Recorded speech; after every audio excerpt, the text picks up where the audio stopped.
Bien, vamos a hablar un poco de la mitología de la Mesopotamia. No de la mitología de la región que encierran los ríos Paraná y Uruguay, que es la primera Mesopotamia que nos viene a la mente. Otra Mesopotamia. Y hacemos bien en que sea la primera Mesopotamia que acude a nuestra mente. Pero aquella Mesopotamia que se inscribía entre los ríos Éufrates y Tigris, y allí vivían los sumerios, los acadios, los asirios, los caldeos, toda esa gente. Casi todos ellos copiaron a los sumerios, según dice en un libro que hay, Irene, trataré de acordarme, se llamaba Todo comenzó en Sumer, creo que es Seram W. Seram el autor, pero podría yo equivocarme. Bueno, hablaremos de la mitología, pero de una pequeña parcela de esta mitología que no es tan rica, ni tan poética, ni tiene un sistema poético como ocurre con la mitología nórdica o la griega. Hablaremos de la idea del infierno que tenían estas personas. Le llamaban el Kur. La palabra Kur quería decir montaña, después quiso decir país extranjero y después infierno. Así eran los sumerios con sus palabras, me imagino yo, inconstantes. Es el principal problema del idioma sumerio. Las palabras modifican su significado, o al menos eso me parece. Desde el punto de vista cósmico, el Kur era el espacio vacío que separaba la corteza terrestre del mar primordial. Vamos a hacer un breve relato de cómo era la cosmología de los sumerios. El universo visible era como una semiesfera, como esas semiesferas que te regalan para Navidad, o que te regalaban, ya nadie te las regala, y vos las agitabas, y yo tengo de esas, y caía nieve. ¿Viste esas que tienen una casita, y vos agitás y cae nieve? Así era el mundo para los sumerios. El cielo era la parte transparente y la tierra, esa especie de círculo que hay abajo. Bueno, eran un poco sencillos en su cosmología, pero ¿qué quiere que le haga? Al universo le llamaban Yanki. Yan quiere decir tierra y Ki quiere decir cielo, o al revés, porque no manejo muy bien el sumerio. Sospecho el acadio, pero el sumerio lo entiendo si me lo hablan despacio. Pero cuando alguien me quiere vender algo en sumerio, así en sumerio de corrido, sí, se me escapa alguna cosa. Y lo mismo en las tablitas de arcilla, sí, no las agarro muy bien, no las leo bien. El Kur, el infierno, estaba debajo de la tierra. Allí iban a parar todas las sombras de los muertos. No se podía llegar hasta haber atravesado a bordo de una barca un río devorador del hombre, y esta barca era conducida por un señor al que llamaban el hombre de la barca. Y sí, está bien, Calderón. Algo así, Calderón. Ni más ni menos pensamos en el Estigia de los griegos o el Caronte de esa mitología. Pero este hombre no tenía nombre y el río tampoco. Ríos del infierno. A ver, hidrografía infernal. Tenemos el Aqueronte. El Aqueronte, que a mí me parece que es ese río el que navegaba Caronte. El río de los lamentos. El río de las lágrimas, que custodiaba la mismísima Medusa. Estaba el Flegetonte, que también le llamaban el Piriflegetonte, que era un río en llamas, como su nombre lo indica. También estaba el Cosito. ¿Qué es? Me refiero a un río. Sí, sí. También estaba el Cosito, parece un inciso no muy académico. Pero también era un río, y el Estigia, naturalmente, que era una laguna, y también tenía el mismo nombre, un río que desembocaba en ella. Saben ustedes, el Estigia era un río cuyas aguas curaban, y tenía la propiedad de romper todo recipiente en el cual quisieran contener ese agua, salvo cascos de caballos. Cuando querían un poco de agua del Estigia, lo juntaban en cascos de caballo. Había, sin embargo, una fuente verdadera, ya no mitológica, en la Arcadia griega, que se creía que tenía las mismas aguas que el Estigia infernal, y usaban esas aguas para curar a la gente. Parece que si alguno estaba medio fulero, lo tiraban a la fuente y el tipo la contaminaba. Bien. Pero ellos decían que se curaba, que no sé, También estaba el Leteo, el río Leteo, el río del olvido, ¿eh? El río, se prohibía bañarse en el Leteo de los griegos, porque la gracia del infierno griego, que no tenía ninguna en realidad, estaba en no olvidar lo que había sido en vida. Eras totalmente lo que había sido en vida. Y si vos te olvidabas, ya tus males, tus obsesiones, diría Rolón, tus traumas y tus neurosis se olvidan. ¿Qué más quiere un neurótico que olvidarse? Un obsesivo que olvidarse. Y no te dejaban mojar en el Leteo, ¿eh? El Leteo es un río muy útil para algo en que los griegos no creían mucho, que es la reencarnación. Es indispensable para que funcione esta institución, la reencarnación, olvidarse de las vidas anteriores, sino todo es una cosa de venganzas. Es mejor nacer y creer que uno nace por primera vez, porque uno se pone muy canchero la quinta vez que nace.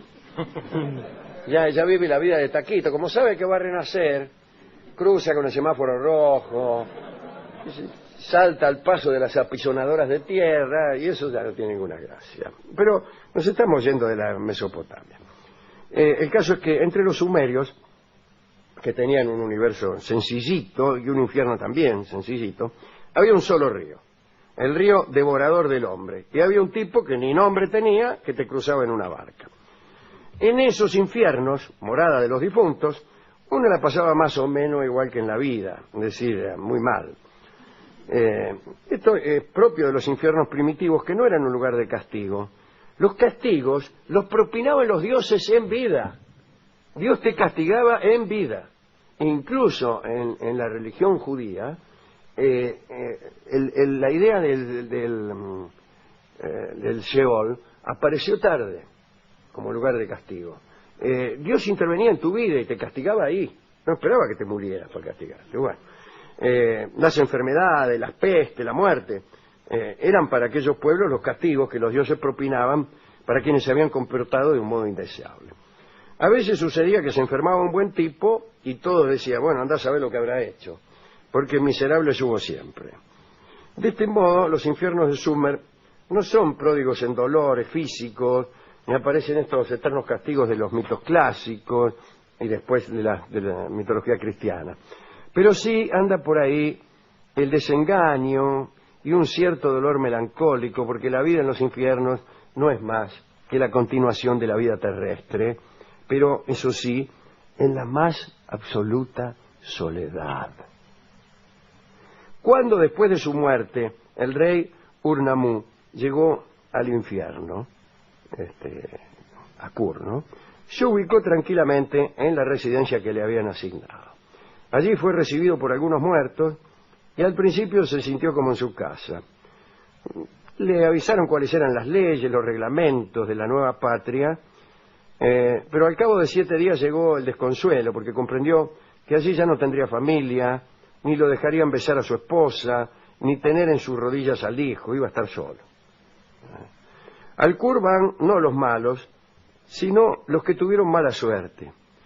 Es la patria de los desgraciados.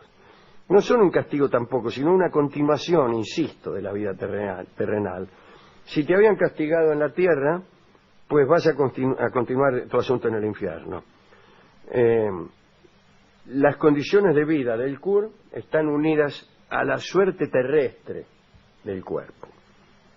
Los que sufrieron, los accidentados, los ahogados, las núbiles muertas vírgenes, los que no tuvieron hijos, las mujeres muertas de parto, los que se agacharon a ver por qué no explotaba el cohete, todos esos van al Kur, y allí, amargados, se hacen malos, y en los infiernos no solo atormentan a sus compañeros, sino también a los vivos, a quienes cada tanto visitan, mitad por jorobar.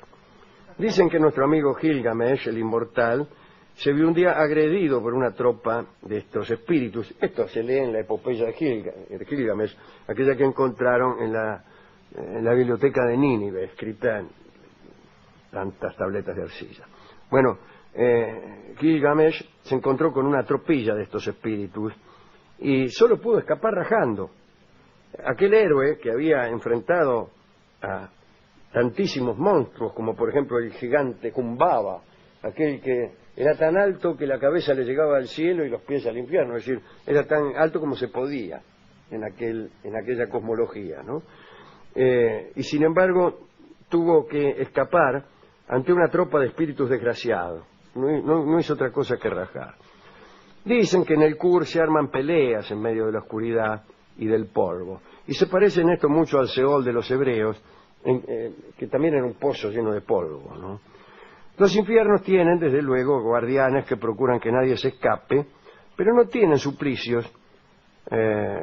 Los condenados sufren su propio resentimiento y se atormentan los unos a los otros. Son sus propios verdugos. Fieles a nuestro pensamiento de que los lugares son hechos por la gente que está en ellos, digamos una vez más que depende de quienes encontremos allí el que un lugar sea el infierno o el cielo, ¿no?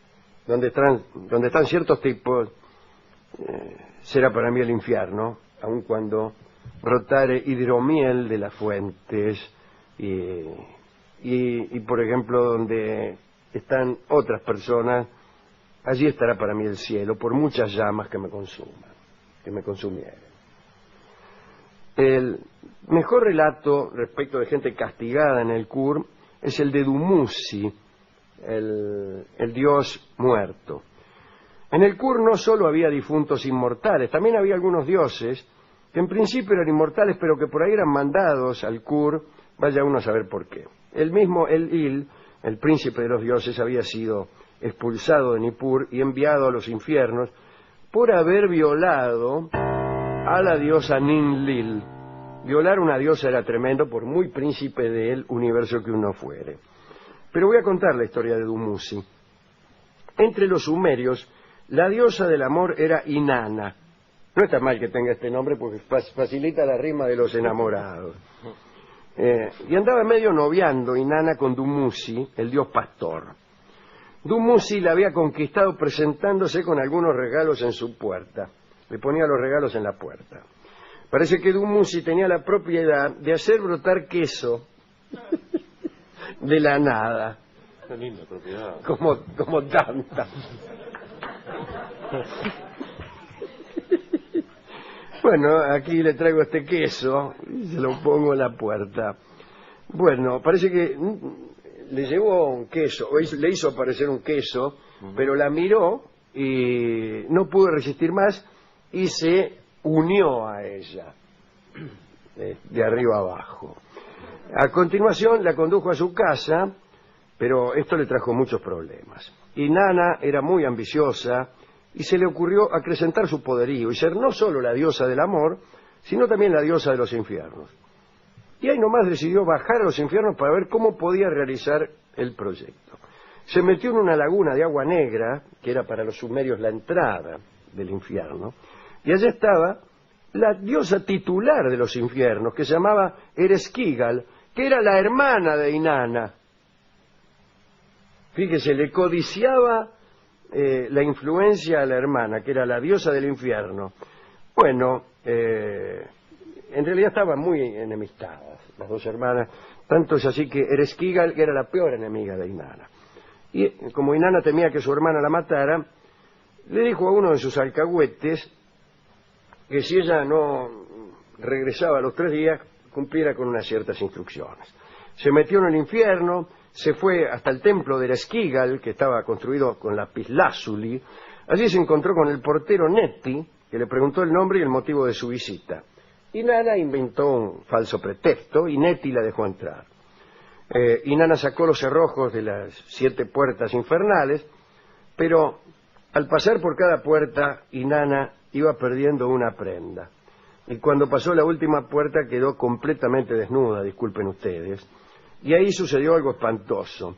Aparecieron unos seres que la arrastraron y la obligaron a ponerse de rodillas ante Ereshkigal, y 7 jueces infernales dirigieron sobre ella la mirada de la muerte.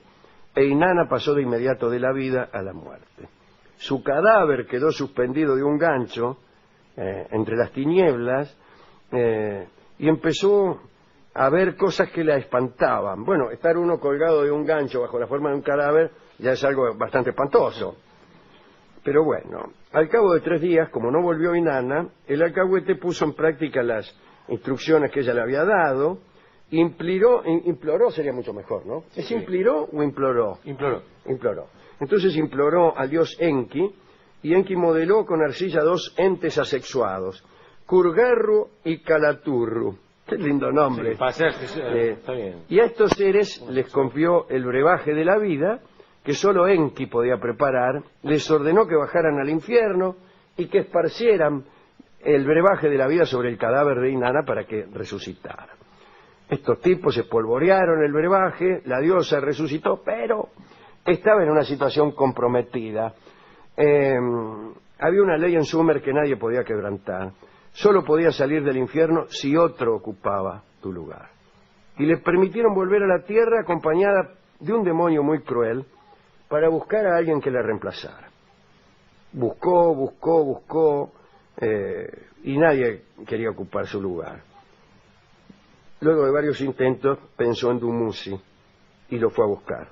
Y Dumuzi estaba muy feliz, la recibió con un traje de ceremonia, pero inmediatamente Inanna lo entregó a los demonios, dice, llévense a este que me va a sustituir.